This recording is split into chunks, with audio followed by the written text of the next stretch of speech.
fait, le problème, c'est que on va te dire, c'est ce qu'on entend de la part aussi de nos clients, on dit: «Ouais, mais 40 ans, c'est long».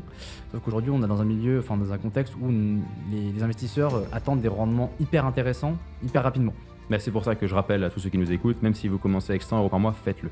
100 Ouais. € par mois, ça vous évitera de mettre 200 € à 35 et de mettre du coup 400 et quelques à 45. Donc Voilà. en fait, c'est l'effort capitalisant sur le long terme qui gagne. Et qu'il y a un espèce de dogme en fait sur l'investissement. Déjà, l'argent c'est tabou, déjà ça c'est un sujet. L'argent est tabou, et t'as un dogme sur l'investissement qui fait que ça fait peur d'investir, et c'est générationnel. L'investissement en bourse c'est dangereux, tu vas tout perdre, il y a des cracks, l'immobilier, il y a les locataires qui payent pas, etc. Alors oui, il y a des risques dans tout, mais si tu fais rien, le problème c'est que tu te retrouves avec des personnes qui vont se plaindre à 50, 60 ans. Ah ben j'ai rien préparé pour ma retraite, j'ai rien fait, etc. Alors oui, c'est triste, tout le monde ne peut pas le faire, mais si c'est une personne qui avait l'occasion de le faire quand elle était plus jeune et qui l'a pas fait parce qu'elle avait peur de prendre des risques, ça franchement, c'est voilà, dans la vie, il faut prendre des risques. Si t'en prends pas, et bah t'as rien. C'est un peu malheureux, mais c'est comme ça. Et aujourd'hui, sur l'art de la gestion patrimoniale et financière, on va parler de la 8e merveille du monde, les intérêts composés. Effectivement, vous allez passer de 200 € par mois à plus de 600 000 €. Je vais vous dire au bout de combien de temps, très rapidement, avec Axel Godet, notre expert financier du cabinet Bonnet et Doyen Conseil. Et bien, on est parti pour parler de cette merveille du monde, effectivement, les fameux intérêts composés. Déjà, j'aimerais bien qu'on comprenne un peu mieux ce que c'est, parce qu'on parle souvent d'intérêts en finance, Ouais. mais j'aimerais bien que tu fasses la distinction entre intérêts simples et intérêts composés. Alors, les intérêts simples, c'est typiquement, tu vas avoir des intérêts qui vont être calculés sur la valeur de base chaque année. Typiquement, tu fais un prêt aujourd'hui à 10 000 €, enfin, tu fais un placement à 10 000 € avec des intérêts simples, à 5%, tu gagnes 500 € par an. Donc, l'année d'après, tu vas encore gagner 500 € par an. Ok. L'intérêt composé, c'est que les premières années, ça sera la même chose, et après, ça va se calculer à chaque fois sur le capital généré par rapport à l'année d'avant. Donc, typiquement, première année, tu es à 10 000 €, tu fais 500 € de gain. Mais l'année d'après, les intérêts ne seront pas calculés sur 10 000 € comme pour les intérêts simples, ils seront calculés sur 10 500 €. Tu vois la différence. Donc petit à petit, l'écart va se creuser. Les premières années, l'écart sera assez faible, mais au bout d'un certain moment, tu vas arriver à un écart qui est stratosphérique. Typiquement, sur 20 ans, tu es d'accord avec moi, si tu as mis 10 000 € à 5%, sur 20 ans, tu as gagné 10 000 € avec les intérêts simples. Avec les intérêts composés, tu as gagné 16 000 €. Donc tu as gagné 60% de plus. Oui, c'est énorme. Donc tu vas me dire, oui, bah, c'est 6 000 € de plus, mais c'est sur 10 000 € sur 20 ans. Sauf que si tu fais sur 100 000 ou 1 million, bah, tu n'es pas à 6 000 €, tu es à 60 000 ou 600 000 € d'écart entre les deux. Mais aujourd'hui, il n'y a pas trop de comparaison, parce que quand tu fais un investissement, c'est forcément des intérêts composés. Les intérêts simples, c'est souvent sur des prêts comme les prêts infinis, par exemple. Mais en termes d'investissement, c'est quand même important de montrer la différence entre les deux. Sur 40 ans, tu vas gagner 20 000 € en intérêt simple. Tu vas gagner 60 000 € en intérêt composé. Donc là, tu fais x3. Donc on repart sur la comparaison. Tu as mis 100 000 €. D'un côté, bah, tu as gagné 100 000 €, enfin 200 000 €. De l'autre côté, tu as gagné 600 000. Ouais, Donc c'est là aussi énorme. hyper important. Plus le temps passe, et là on en reparlera après, c'est vraiment l'importance du temps qui va faire la différence. Donc c'est pour ça qu'on dit qu'il faut commencer tôt à investir. Et c'est pour ça aussi qu'on peut avoir une différence entre les investissements qui distribuent le revenu Ouais. vs ceux qui vont capitaliser le revenu. C'est là où on comprend effectivement que dans un cas, on est sur les intérêts simples, parce que 600 000 € est en distribution, à ce moment-là, on va toucher les fameux 5 000 € par an. C'est ça. Et on va pouvoir les On repart à utiliser au zéro. final, hein, et on repart à zéro sur 100 000. Alors Ouais. que dans l'autre cas, si on nous dit les 100 000, au final, ils vont vous faire les fameux 5%, mais ils vont être réinvestis automatiquement. Les 5 000 vont venir se greffer aux 105, et donc l'année suivante, vous n'aurez pas 5 000, mais 5 500 et quelques, ce qui est différent. C'est exactement ça. En fait, si on veut vraiment faire un corollaire par rapport à aujourd'hui, c'est vraiment la différence entre les fonds de distribution et les supports de capitalisation. C'est vraiment la différence entre les deux. Intérêt simple, intérêt composé, c'est exactement la même chose. Et tu as bien insisté sur le temps aussi. Ouais. On dit souvent qu'il faut investir tôt. Est-ce que tu as, un exemple concret qui montre vraiment que c'est une folie d'investir tôt? Alors 200 € par mois sur 20 ans, allez, 8%, on va dire. On va dire le rendement moyen de la bourse sur le long terme. Passé d'ailleurs, pas futur, on n'en sait rien. Ça fait combien à ton avis? Ça fait 200 000. Non, ça fait 110 000. 110 000, 200 € sur 20 ans, tu vois que ça fait 2 400 € par an. Ok, Donc ça fait 48 000 € de capital. Tu as plus d'intérêt que de capital déjà. déjà, ok. Donc maintenant, donc si après, je- ça va être énorme. Je te fais 200 € sur 30 ans maintenant. Eh ben, tu passes de 110, tu rajoutes 10 ans, donc allez, 170. 272. Ah oui, donc là, c'est 272 000. énorme, Donc alors là, qu'on a c'est fait que que 10 ans de plus. Voilà, donc le capital, il n'a pas beaucoup augmenté parce que tu as rajouté 24 000 €. Mais par contre, le total, il a augmenté de 160 000 €. Ok, Parce c'est qu'il y a énorme. les intérêts composés. Et maintenant, sur 40 ans, 600 000. 621. Bon, on n'est pas loin du 621 titre. 000 €. Donc Ok. tu vois la différence au final, parce que sur 40 ans, tu as mis 24 000 x 4, tu as fait 96 000. C'est-à-dire que tu as 500 000 d'intérêt. Avec 200 € par mois, avec un rendement hypothétique de 8% par an, sur 40 ans, vous avez 621 000 €. Qui est le rendement moyen de la bourse, hein, je le rappelle. Qui est le rendement entre 8 et 10 selon les régions, 10 aux États-Unis, 8 en Europe, ça dépend, mais On a pris un 8, comme ça on prend en compte d'éventuelles frictions ou frais et on est bon. Ok, donc là, c'est plutôt clair. Hein. Sur les 200 euros par mois, on a eu un exemple qui est très très concret. On voit l'effet boule de neige du temps au final. Ouais, en fait, le problème, c'est que on va te dire, c'est ce qu'on entend de la part aussi de nos clients, ils disent ouais, mais 40 ans, c'est long. Sauf qu'aujourd'hui, on est dans un milieu, enfin, dans un contexte où les investisseurs attendent des rendements hyper intéressants, hyper rapidement. On a eu les cryptos, on a eu les valeurs de la tech, on fait 50% par an, les cryptos bien plus. Et du coup, aujourd'hui, de dire, bon, bah, avec 200 euros par mois, tu vas être millionnaire dans 45 ans ou 50 ans, ça fait moins rêver. Et la réalité, c'est qu'aujourd'hui, bon, bah, si vous voulez pas faire n'importe quoi, c'est une solution qui a marché dans le temps. On ne sait pas si elle va marcher, mais au moins, c'est quelque chose de plus sûr. Et on va dire après, d'ailleurs, comment optimiser cette solution. Mais effectivement, avec seulement 200 euros par mois, donc c'est quand même de l'argent, tu peux avoir 621 000 euros dans 40 ans, ce qui correspond à peu près à l'âge de départ à la retraite quand tu commences à travailler. Bon, on verra où on en sera au niveau de la retraite. Mais effectivement, au bout de 40 ans, tu peux avoir tes 621 000 euros. Donc, sachant que tu mets 200 euros par mois à l'instant T, et peut-être qu'au bout de 5 ans, tu mettras 300, 350 parce que tu auras une augmentation, etc. Ce qui te permet logiquement peut-être d'avoir ton million d'euros pour ton départ en retraite. Ouais, ce qui est intéressant. Et puis en plus de ça, j'ai envie de dire que la rigueur est importante. On a beau mettre que 200 euros par mois, au pire, Voilà. le reste, on l'investit sur d'autres choses. Mais on garde sa stratégie de départ de se dire, sur 30, 35, 40 ans, ok, c'est rien, je le vois pas, je le mets de côté et Voilà. je regarderai ça dans 40 ans. C'est pas si facile, mais effectivement, l'idée, c'est vraiment d'avoir un virement automatique et comme si on n'avait pas l'argent. Et généralement, ça marche plutôt bien. Bah, c'est vrai que sur l'ensemble de nos clients aujourd'hui, un grand nombre de clients, maintenant plus de 500 clients au sein du cabinet, j'ai envie de dire que si je devais résumer sur les 3-4 premières années du cabinet, qui a gardé sa stratégie sur 3-4 ans, je dirais qu'à 60-70% des personnes.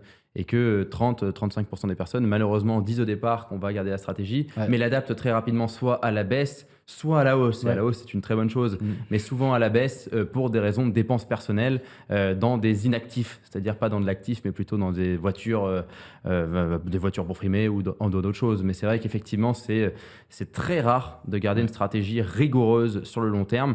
Après, bien sûr, dans certains cas, il faut faire sauter cette stratégie, Il y a des mais le aléas. plus vite la remettre au final. C'est ça qu'on dit. Bah, typiquement, tu attends un enfant et puis tu as des triplés. Exactement. Bon, bah là, ça peut aller très vite. Voilà. Mais effectivement, l'idée, s'il y a des imprévus, on en parle après. Effectivement, c'est pour ça que ça se passe jamais comme prévu. L'idée, c'est vraiment d'avoir de la discipline. Ce qui est aussi important, c'est surtout en fait, de commencer le plus tôt possible. On le rabâche parce qu'on le voit, on l'a montré avec les exemples. Hein. Tu commences, on voit qu'à partir de 20 ans, entre 20 et 30 ans et entre 30 et 40 ans, l'écart est vraiment énorme par rapport aux 20 premières années. Typiquement, on parle du million depuis tout à l'heure. On va te donner un exemple sur aujourd'hui, tu veux avoir 1 million à 65 ans. Oui, je sais, 65 ans, c'est loin, mais c'est 1 million d'euros. À 300 euros 65 par ans. mois, du coup, je parie. En commençant à quel âge? Bah, à 25 ans. À 25 ans, c'est 330 à peu près. Voilà. À 35 ans, Ah, c'est beaucoup plus. Je dirais 500. c'est 750. Oh, bah, 700. c'est énorme. Toujours sur Donc, un rendement de 8%. donc Et 10 ans d'écart, il faut augmenter le par double. presque par. Ouais, c'est énorme, ok. Et- Donc tu mettras beaucoup plus de capital au final que si tu avais commencé et au on va début. faire le calcul juste après parce qu'il reste encore les 45 ans. Du coup, à ton avis, 45 ans, mais là, 2000. 1850. Effectivement, c'est un peu 1850. x2 à chaque fois. Ouais. L'écart se creuse. Donc en fait, au final, on peut te dire oui, mais du coup, la personne, c'est normal qu'il ait plus de capital parce qu'il a commencé à 25 ans, donc c'est la même chose. Sauf que si tu calcules le capital, tu mets 200 euros, enfin 330, je t'ai dit, 330, donc c'est quoi, 4 000 euros par an. Sur 40 ans, ça fait tac, tac, tac, ça fait 160 000 euros. Ça fait environ 40 000 euros par an. Donc là, tu as mis 160 000 euros d'un côté. L'autre personne qui a mis 1850 euros à partir de 45 ans. Donc il l'a fait sur 20 ans. Donc c'est quoi? C'est 20 000 euros à l'année. Fois 20, donc c'est 400 000 euros. Donc d'un côté, tu as 400 et l'autre 160. Et au final, tous les deux, On ils met ont le le montant. million. C'est Donc, fou. Hein. c'est ça qui est incroyable. Après, bien sûr, c'est une hypothèse de 8%. Il faut voir comment ça se passe, etc. Mais encore une fois, il faut commencer le plus tôt possible. Et aussi, encore une fois, la personne qui met 330 euros à ses 25 ans, elle pourra sûrement mettre 400, 500, 600. Et le million, on ne l'attendra pas à 65 ans. Elle l'aura peut-être à 55 ans ou 60 ans. Mais c'est pour ça que je rappelle à tous ceux qui nous écoutent, même si vous commencez avec 100 euros par mois, faites-le. 100 Ouais. euros par mois, ça vous évitera de mettre 200 euros à 35 et de mettre du coup 400 et quelques à 45. Donc Voilà. en fait, c'est l'effort capitalisant sur le long terme qui gagne. Et il y a 3 points importants du coup sur cette méthode, hein, sur les intérêts composés, c'est le montant. On voit que le montant, c'est pas le plus important parce qu'au final, le capital sert pas à grand chose, c'est plutôt la fréquence de versement. Tu as le taux d'intérêt, donc ça va dépendre de ta prise de risque. Effectivement, après, l'idée, c'est pas d'aller chercher du 20% de rendement parce que 20% de rendement, vous allez avoir des trucs un peu bizarres. Et donc, j'ai dit, tu as la fréquence. Donc, tu as le montant, la fréquence et le taux d'intérêt qui vont jouer. Donc, c'est surtout la fréquence et le taux d'intérêt. Le montant, si tu n'as pas d'argent au départ, si tu as 1 000 euros à investir, c'est pas grave. L'idée, c'est d'avoir du mensuel tous les mois, toutes les semaines, tous les trimestres. C'est vraiment la fréquence qui va faire la différence. Ok. Et de commencer le plus tôt possible. Donc, le facteur le plus important, c'est le temps. Bon, quand on t'écoute, on a envie de le faire, mais pourquoi peu de Ouais. gens le font? Alors, il y a, il y a 2 raisons. Je pense que tu as eu la même éducation que moi à l'école. Hein. En fait, à l'école, que ce soit en On primaire. apprend à compter et à écrire. Alors, ça, déjà, mais ça, c'est important. Enfin, Ouais. Alors attention, le reste est important. Mais on apprend ce qui s'est passé en 1515 à Marignan, on apprend le règne de Capet, on apprend le théorème de Pythagore de Thalès.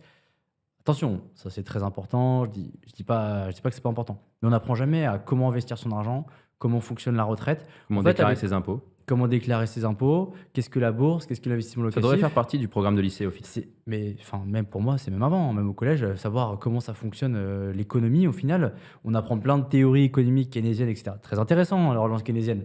Mais en fait, on t'apprend pas à gagner de l'argent. Enfin, on t'apprend pas à gérer ton argent. Parce qu'est-ce qu'on t'apprend? On te dit à l'école, il faut avoir des bonnes notes. Avec des bonnes notes, tu auras une bonne école, tu auras un bon diplôme et tu auras un bon job. Avec ce job, tu pourras emprunter ta maison et rembourser ton crédit sur 40 ans. Par contre, on t'apprend jamais à comment on investit, qu'est-ce que c'est l'effet de levier du crédit, comment on peut s'enrichir grâce à l'immobilier. En fait, on n'apprend jamais ça. En fait, en France, on est ridicule. Notre culture financière, elle est ridicule.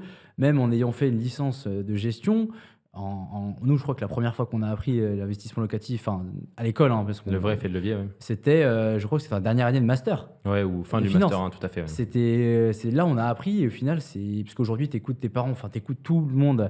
L'investissement en bourse, bon, ça s'est un peu amélioré récemment, depuis quelques années, mais l'investissement en bourse, bah, tu vas tout perdre, il va y avoir un crack. L'investissement locatif, bah, attention, ton locataire, il va pas te payer, il y a les impôts, etc. En fait, en France, on est un peu des peureux. C'est triste à dire, hein, et en France, on est des On est peureux. peureux par manque de connaissances. On est peureux par contre de compensation et qu'il y a un espèce de dogme en fait sur l'investissement. Déjà, l'argent c'est tabou. Déjà, ça c'est un sujet. L'argent est tabou et tu as un dogme sur l'investissement qui fait que ça fait peur d'investir et c'est générationnel. Ça, bah, forcément, si tes parents ils te disent ça pendant 20 ans, bah, toi tu penses pareil. L'investissement en bourse c'est dangereux, tu vas tout perdre, il y a des cracks, l'immobilier, il y a les locataires qui ne payent pas, etc. Alors oui, il y a des risques dans tout, mais si tu fais rien, le problème c'est que tu te retrouves avec des personnes qui vont se plaindre à 50, 55 ans, 60 ans. Ah, bah, j'ai rien préparé pour ma retraite, j'ai rien fait, etc. Alors oui, c'est triste, tout le monde ne peut pas le faire.